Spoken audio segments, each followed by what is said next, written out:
Bienvenue dans Fragments du temps. Dans cette série, nous dévoilons les histoires fugaces mais magnifiques du No, un art scénique traditionnel japonais, et les racontons comme un livre d'images. Shunzei Tadanori. Alors que le vent faisait rage, le clan Terra fut chassé de sa capitale bien-aimée. Dérivant sur leur bateau vers les mers occidentales, tous aspiraient à rentrer chez eux et versaient des larmes chaque jour. Au cœur de cette bataille féroce, Terra Tadanori perdit la vie. Cependant, un petit morceau de papier fut retrouvé dans son armure. On y lisait « L'esprit de la poésie », une pensée qu'il n'avait jamais oubliée, même au plus fort des combats. Le général ennemi, Tadazumi, fut touché par la grâce du défunt et se rendit à Kyoto à sa mémoire. Le poème fut remis au maître poète Fujiwara no Shinzei à Kyoto. Au crépuscule, je trouve refuge à l'ombre des arbres. Les larmes montèrent aux yeux de Shinzei tandis qu'il le lisait à voix haute. C'était un magnifique poème d'adieu, évoquant comment, au coucher du soleil, lorsqu'on dort sous un cerisier, les fleurs elles-mêmes nous accueillent. Shinzei se remémora l'image de Tadanori, un samouraï qui aimait les fleurs et menait une vie noble, et murmura une prière.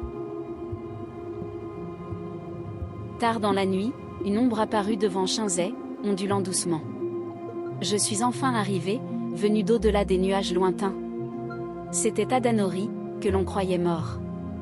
Pourquoi son âme, dont la dernière demeure se trouvait dans la mer de l'Ouest, était-elle apparue? Le jour où j'ai quitté la capitale, je t'ai confié mon poème.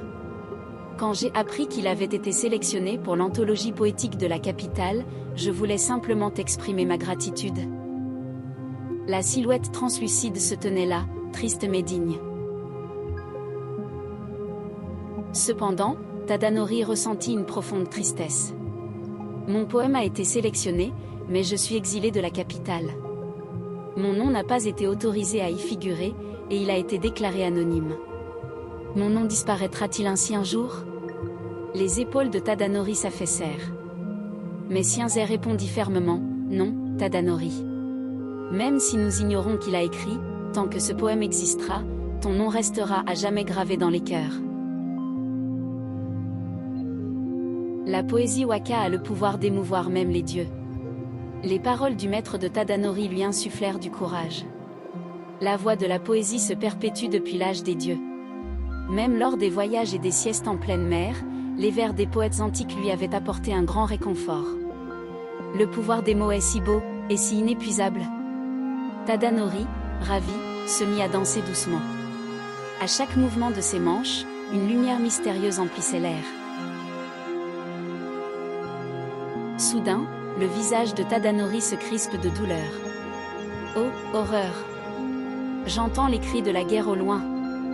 Comme pour briser sa quiétude, des visions du champ de bataille infernal de Shurado l'assaillent.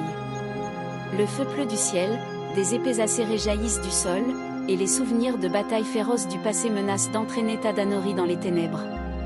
Le destin d'un samouraï ayant consacré sa vie à la guerre le tourmente à nouveau. À cet instant, une lumière éblouissante jaillit des cieux. Tadanori avait composé le poème « Shiga no Miyako ». Les dieux furent touchés par sa mélodie pure. La vertu du chant éteignit les flammes de l'enfer et enveloppa doucement l'âme de Tadanori. Adieu, Shinzei Dono. Grâce à votre chant, je suis sauvé? Alors que l'aube se levait et que le ciel s'éclaircissait, la silhouette de Tadanori disparut au loin, emportée par le bruissement des pétales de cerisier. C'est tout pour aujourd'hui. Merci d'avoir regardé et à bientôt dans la prochaine vidéo.